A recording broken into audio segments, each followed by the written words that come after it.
कोई प्लानिंग नहीं की है, कोई सिस्टम तैयार नहीं किया है, तो काम ना करने का खामियाजा तो उनको भुगतना ही पड़ेगा। मैं पहले भी कई बार कह चुका हूँ, जिस तरह से नालायक बच्चे जो बचपन में पढ़ाई लिखाई नहीं करते हैं और खेल कूद में अपना पूरा जीवन निकाल देते हैं, बचपन निकाल देते हैं, तो उनको जो है जवानी और बुढ़ापा जो बहुत भारी पड़ता है, बहुत संकट में उनको आना पड़ता है। इसी तरह से जो समाज अपने लिए जो है मेहनत नहीं करता, प्लानिंग नहीं करता, सिस्टम तैयार नहीं करता, तो उसको जो है फिर रोडों पे आना पड़ता है, उसको जो है फिर बलिदान देना पड़ता है, फिर उसको जो है अपनी जान की बाजी भी लगानी पड़ती है, फिर उसको बड़े बड़े आंदोलन और धरना प्रदर्शन ही करने पड़ते हैं।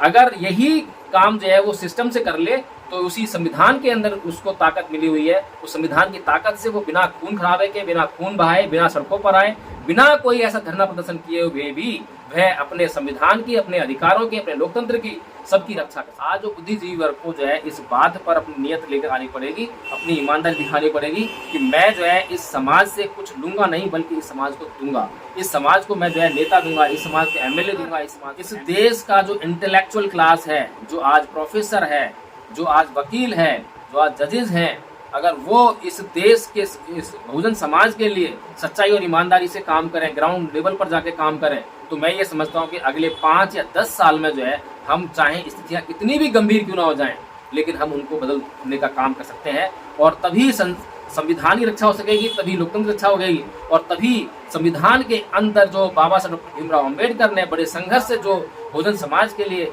अधिकारों को वहाँ पे निहित किया था, उनकी भी रक्षा। 2024 में मोदी को हरा देंगे, बताइए कैसे हरा देंगे?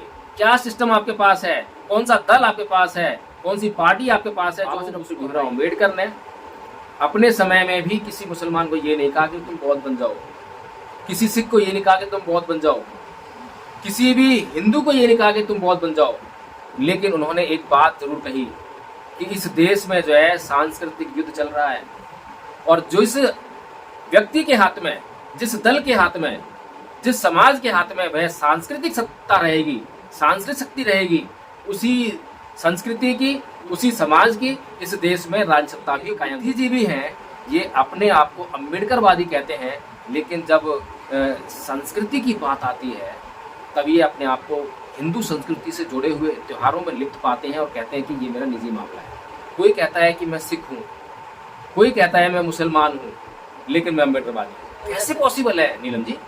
ये कैसे पॉसिबल हो सकता है? एक अम्बेडकरवादी में और एक अम्बेडकर समर्थक में बहुत भारी अंतर है। एक अम्बेडकरवादी जो है अम्बेडकर के द्वारा कहे गए एक एक कथन को जो है अमली जामा पहनाने के लिए पूरी तरह से त्याग, समर्पण, बलिदान करता है, संघर्ष करता है।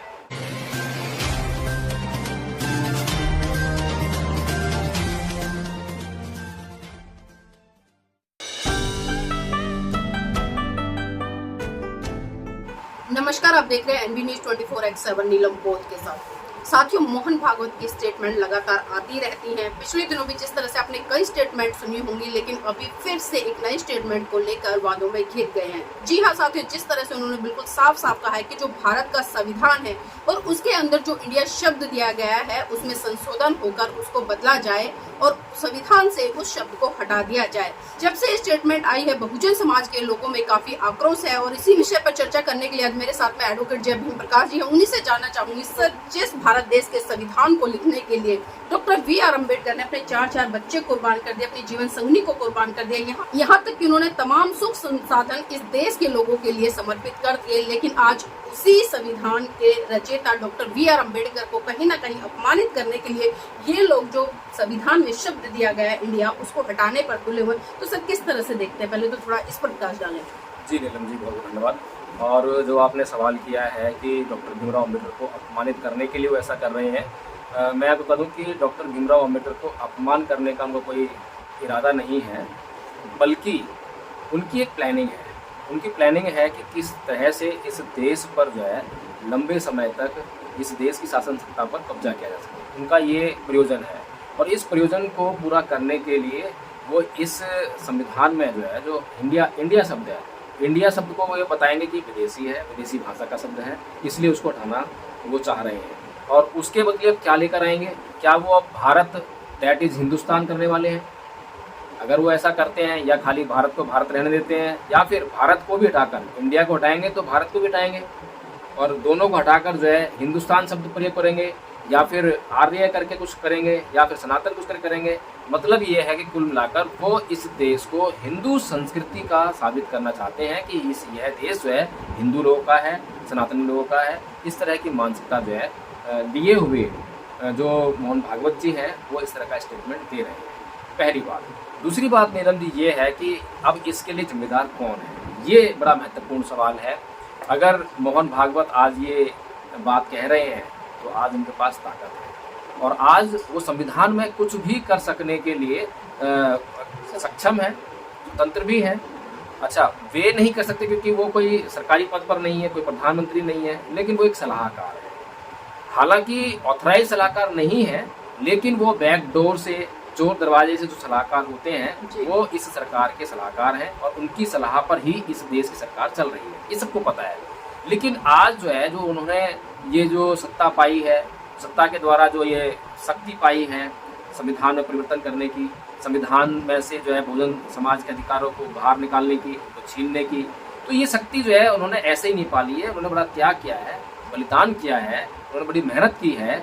1925 में आरएसएस की स्थापना हुई थी और 2014 तक जो है उन्होंने जो है लगातार अथक प्रयास किए हैं, जब जाकर उनको यह मुकाम हासिल हुआ है। तो उनका जो फल है उस चीज़ का उसको मिलना ही चाहिए। बड़ी ईमानदारी की बात कह रहा हूँ मैं। इससे जो है अम्बेडकरवादी घबराए नहीं और अम्बेडकरवादी मेरे ऊपर जो उल्लू टिप्पणी कर सकते हैं, लेकिन अम्बेडकरवादियों को अपने गले बांध में भीतर जाकर झांकना पड़ेगा।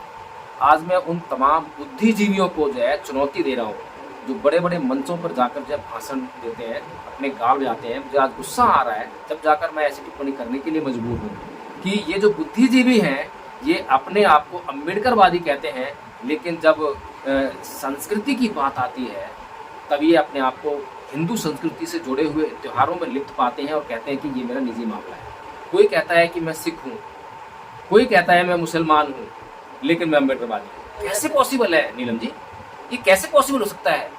एक अम्बेडकरवादी में और एक अम्बेडकर समर्थक में बहुत भारी अंतर है।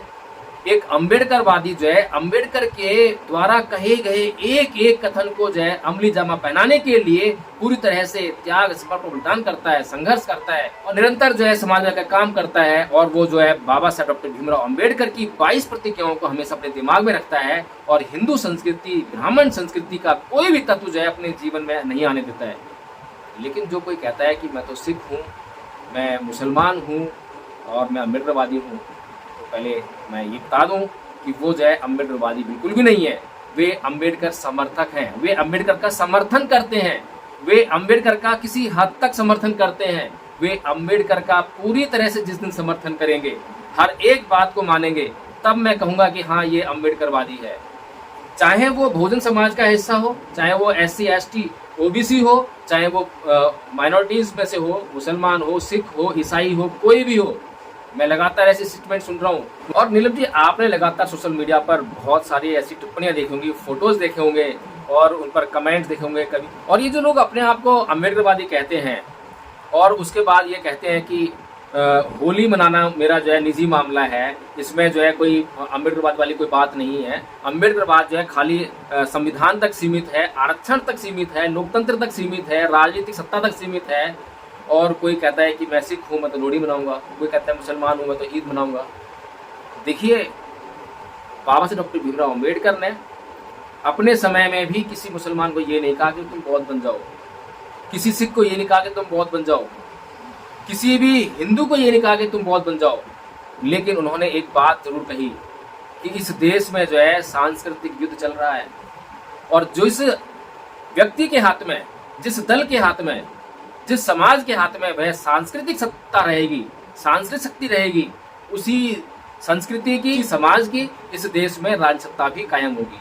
तो ये तो इन लोगों को सोचना है, विचारना है, जो अपने आप, जो कि आज कोई प्रोफेसर है, कोई बहुत बड़ा वकील है, तो कोई जज है, तो इतनी बड़ी बड़ी पोस्टों पर आज ये लोग काम कर रहे हैं, जिनको कि लोग जो है बुद्धिजीवी कहते हैं, जिनके ऊपर लोग जो है विश्वास दिलाना चाहते हैं, जिनके पीछे जाकर जो है लोग उनको वोट भी देना चाहते हैं। लेकिन ये उनको विचार करना पड़ेगा आज कि वो अम्बेडकरवादी हैं या अम्बेडकर समर्थक हैं। मैं दो शब्द दे रहा हूँ नीलम जी, और इन दोनों शब्दों को जो है अच्छी तरह से समझना बहुत जरूरी है। एक उदाहरण के लिए बहुत मोटी सी बात कहना चाहूँगा, इस देश के लोगों ने बहुत अच्छी तरह से उसको देखा है कि समर्थक कौन होता है और विचारधारा वाला व्यक्ति कौन होता है। अगर मैं कहूं कि कोई राजनीतिक दल जो है दूसरे राजनीतिक दल को सरकार बनाने के लिए समर्थन देता है, तो अब किसे क्या कहेंगे?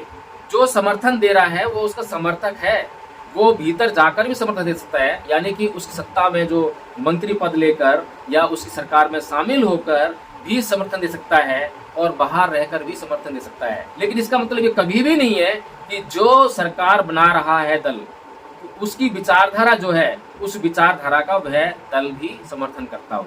विचारधारा समर्थन नहीं कर रहा है, वो केवल जो है उसको सरकार बनाने के लिए अपना समर्थन दे रहा है। इसीलिए इस देश में जो लोग अपने आप को आज अम्बेडकरवादी कहने का काम कर रहे हैं, मैं उन्हें बताना चाहता हूँ और बहुजन समाज के आगे खुलना चाहता हूँ। जो बहुजन समाज आज जो है गुमराह हो रहा है, आज जो है समझ नहीं पा रहा है कि कौन सच्चा है और कौन ईमानदार है। आज हम लोग जो है, ये मैं बार बार कह रहा हूँ, बार बार जहाँ पे मुझे मौका मिलता है मैं बताने का काम करता हूँ, प्रयास करता हूँ कि मेरे समाज के लोगों तुम्हें ये समझ जाओ, बाबा साहेब का जो सीधा सीधा आपके लिए दिशा निर्देश है। बाबा साहेब ने ये जरूर कहा है कि राज्य सत्ता जो है आपकी सभी समस्याओं की चाबी है, ये बिल्कुल कहा है और वास्तव में ये सच्चाई है। लेकिन उसके साथ में राज्य सत्ता को कैसे प्राप्त करना है ये भी आपको तरीका बताया है। उसके लिए आपको गैर राजनीतिक दलों को मजबूत करने के लिए कहा है। आज आप कहते हैं कि 2024 में मोदी को हरा देंगे, बताइए कैसे हरा देंगे? क्या सिस्टम आपके पास है? कौन सा दल आपके पास है? कौन सी पार्टी आपके पास है जो उसको हराएगी? और आप कहते हैं कि मायावती को आप प्रधानमंत्री बना लेंगे। मुझे बताइए कि आप कैसे मायावती को प्रधानमंत्री बना लेंगे? तो नीलम जी, ये जो काम है प्रधानमंत्री को उसके पद से हटाने का और किसी को प्रधानमंत्री बनाने का, ये कोई एक दो दिन का खेल नहीं है, एक दो दिन का काम नहीं है। लोगों के दिमागों में जो संस्कृति रच बस गई है, उस संस्कृति को बाहर निकालना, फिर एक नई संस्कृति को डालना, ये थोड़ा सा लंबा काम है। आप ये देखिए कि ये जो हम जो काम करने वाले हैं, जो हम काम करने के लिए लोगों को प्रेरित कर रहे हैं, वो काम तो बहुत कठिन है, क्योंकि लोगों की एकदम से मनोदशा को बदलने वाला काम है। लेकिन ये देखिए कि इस देश के लोगों की, जो कि आरएसएस की विचारधारा के ही लोग थे, सारे लोग हिंदू थे, उनको भी इस देश में सत्ता हासिल करने के लिए, अपनी उस सांस्कृतिक विरासत को पक्का करने के लिए कितना लंबा समय लगा। लगभग 100 साल उन्हें जो है इस काम में लग गए हैं। तो आपको तो उस संस्कृति को उलट करना है, तो आपको तो जो है और लंबा संघर्ष लगेगा। लेकिन मैं ये बता दूं कि ये निराश होने वाली बात नहीं है। अगर इस देश का जो इंटेलेक्चुअल क्लास है, जो आज प्रोफेसर है, जो आज वकील है, जो आज जजेस हैं, अगर वो इस देश के इस बहुजन समाज के लिए सच्चाई और ईमानदारी से काम करें, ग्राउंड लेवल पर जाके काम करें, तो मैं ये समझता हूँ कि अगले 5 या 10 साल में जो है, हम चाहे स्थितियाँ कितनी भी गंभीर क्यों ना हो जाएं, लेकिन हम उनको बदलने का काम कर सकते हैं। और तभी संविधान की रक्षा हो सकेगी, तभी लोकतंत्र की रक्षा हो गई, और तभी संविधान के अंदर जो बाबा साहब डॉक्टर भीमराव अम्बेडकर ने बड़े संघर्ष से जो बहुजन समाज के लिए अधिकारों को वहाँ पे निहित किया था, उनकी भी रक्षा तभी हो पाएगी जब हम ये सांस्कृतिक परिवर्तन कर लेंगे। अन्यथा नीलम जी, मैं ये कहता हूँ, मैं चुनौती दे रहा हूँ, मैं चैलेंज कर रहा हूँ मैं इस बात के लिए, चाहे आप अगला 2024 का चुनाव देख लीजिए, चाहे उसके बाद कितने भी चुनाव देख लीजिए, क्योंकि इस बहुजन समाज के पास कोई सिस्टम नहीं है जिसके द्वारा वो किसी को हटाएगा और किसी को बनाएगा। आज जितने भी नेता आपको मंचों के माध्यम से दिखाई देते हैं, वो सत्ता की दौड़ में लगे हुए मुझे दिखाई दे रहे हैं। वे जो है कोई एमएलए बनना है, किसी को एमपी बनना है, किसी को जो है ये फिक्र नहीं है कि मैं इस देश का बुद्धिजीवी वर्ग हूँ, मैं इस देश के उस बहुजन समाज के लिए जो है मैं नीति का निर्माण कर सकता हूँ, मैं प्लानिंग कर सकता हूँ, और मैं ऐसी प्लानिंग करूंगा कि मेरा समाज जो सत्ता में जाएगा, मैं उसको एमएलए बनाऊंगा, मैं उसको एमपी बनाऊंगा। आज जो बुद्धिजीवी वर्ग को जो है इस बात पर अपनी नियत लेकर आनी पड़ेगी, अपनी ईमानदारी दिखानी पड़ेगी कि मैं जो है इस समाज से कुछ लूंगा नहीं, बल्कि इस समाज को दूंगा। इस समाज को मैं जो है नेता दूंगा, इस समाज को एमएलए दूंगा, इस समाज को एमपी दूंगा। और नीलम जी, एक बात बता दूं मैं कि जो लोग ये आज जो है एमएलए एमपी की दौड़ में लगे हुए हैं, उनकी इच्छा है अंदर से, मैं बता दूं कि इस देश की संसद में जो है 2 सदन है, एक जिसे कहते हैं कि लोकसभा और दूसरा है राज्यसभा। छोटा सदन और बड़ा सदन, उच्च सदन कहते हैं। उच्च सदन राज्यसभा को कहते हैं, और राज्यसभा में जो है लोगों के द्वारा चुने हुए लोग नहीं जाते हैं, और जिस सदन में लोगों के द्वारा चुने हुए लोग जाते हैं उस सदन को छोटा सदन कहते हैं। लेकिन जो उच्च सदन है उसमें नॉमिनेटेड लोग जाते हैं, यानी कि उसमें वे लोग जाएंगे जो इस समाज के, इस देश के बुद्धिजीवी वर्ग से संबंध रखते हैं। जब आप अपने समाज के एमएलए और एमपीज को आप संसद में और विधानसभा में भेजने का काम करेंगे तो राज्यसभा में जो सांसद जाएंगे वो आपके नॉमिनेटेड सांसद होंगे, जिनमें कि आप भी शामिल होंगे। जो एमएलसी बनेंगे वो आपके नॉमिनेटेड होंगे, जिसमें कि आप शामिल होंगे। तो आपको जो है थोड़ा सा धैर्य रखना पड़ेगा, आपको जो है लोकसभा पर काम करना पड़ेगा, आपको जो है विधान सभाओं पर काम करना पड़ेगा। जब आप जो है इस देश में अपने बहुजन समाज को अच्छी स्थिति में आप देख सकते हैं, और आप देख सकते हैं कि आपका संविधान बच गया है, आपका लोकतंत्र बच गया है, आपके तमाम अधिकारों की रक्षा हो गई है। और नीलम जी, मैं अंत में बस इतना ही कहना चाहूँगा कि चाहे वो प्रधानमंत्री के जो आर्थिक परिषद है उसके सलाहकार हो, या फिर ये मोहन भागवत की स्टेटमेंट हो, ये जो स्टेटमेंट्स आ रही हैं लगातार जो है ये तो जांचने का काम करते ही हैं कि बहुजन समाज कितना जाग रहा है, कितना सो रहा है, लेकिन उनको ये अच्छी तरह पता है कि इनके पास कोई सिस्टम नहीं है। और जो कोई सिस्टम था थोड़ा बहुत जो है, जहाँ पर कि बसपा के माध्यम से वोटों का केंद्रीकरण हो रहा था, इकट्ठे हो रहे थे, तो उसको तोड़ने का भी उन्होंने अच्छी तरह से काम कर लिया है।